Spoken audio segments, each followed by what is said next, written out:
يلا نفتح الجافتس اللي جات لي اخر كام يوم. في حاجات انا عارفه ايه هي اللي في الجافت، وفي حاجات مش عارفاها خالص. يعني مثلا البوكس الاحمر ده انا معرفش هو جواه ايه خالص. يلا نفتح كل حاجه ونشوف. تعالوا نفتح ده، انا عارفه ايه ده، بس ايه نفتحه كده سوا برضو. تتوقعوا ايه؟ بصوا دي ميداليات سبينر. بصوا ده شكلها، هي سبينر وبيجي معاها مسمارين. بصوا في الشكل ده برضو، ده عاجبني قوي قوي قوي. بس بتبقى كده بتتحط في الميدالية يعني. كيوت كيوت قوي. يلا نفتح تاني جفت، متحمسة لها قوي قوي قوي. كيبورد من شركة اركي رويال. الشركة دي بجد بجد شاطرة جدا في الكيبوردز. انا عندي كيبورد اوريدي بتاعهم، في شاشة كده صغيرة وحتى في هيلو كيتي، وبجد هو واحد. تعالوا كده ايه نسنيك لشكله. هي شركة صينية بس بجد حاجاتهم حلوة قوي. ده شكل الكيبورد، هعمل له ريفيو بقى، استنوا المراجعة بتاعته واقول لكم بقى حلو ولا لا، ونحطه بقى تحت التست بقى وكده.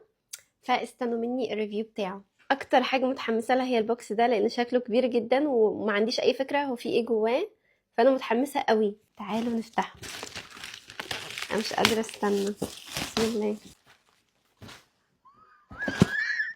نيو بالانس، يا نهار اسود. انا ما توقعتش. وات، الله شربات. اوكي، الله نيو بالانس. وات.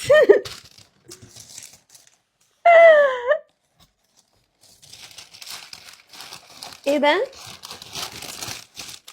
ايه ده؟ ده جامد. انا ما توقعتش خالص البوكس ده. وات، ده شكله خطير، خطير بجد. واو واو واو، تحفة. انتوا هتلاقوني بلبس ده كل يوم، بجد تحفة. لا الكواليتي بتاعته شكلها جامدة، والالوان بتاعته خطيرة، عجباني قوي. البيبي بلو مع البينك is my favorite combo. استنوا ريفيو بتاع نيو بالانس وانا بقى بلبسه بقى وكده. الحاجات دي كلها عامل لها ريفيو اصلا. دي انا اوريدي فتحتها بس هفتحها معاكم تاني واعمل نفسي متفاجئة بقى وكده. ده برودكت مصري، هو عبارة عن فوم بيلمع الشوز وكده، بس بجد بجد يا جماعة تحفة. بيلمع كل الالوان وكمان القماش، فانا انبهرت. وبيجي معاه فوطة زي كده، وبيجي معاه الفرشة. انا الجيفت دي برضو اوريدي فتحتها وانتوا شفتوها، بس هي جاتلي في نفس الوقت. يعني كل الحاجات دي جاتلي الاسبوع ده، ف عايزه اوريها لكم. هي عباره عن شمعه على شكل ايه بقى، سيشل بقى وحاجات كده وستارفش. دي على شكل ستارفش، جامده وريحتها تحفه، والبنوته اللي بتعملهم بجد زي العسل. اخر واحده بقى ماي فيفورت المفضله. دي اكتر واحده عجباني بجد بجد، تحفه تحفه. بصوا هو سكويشي كده. بس كده دي تقريبا كل الجافتس اللي جات لي الاسبوع ده.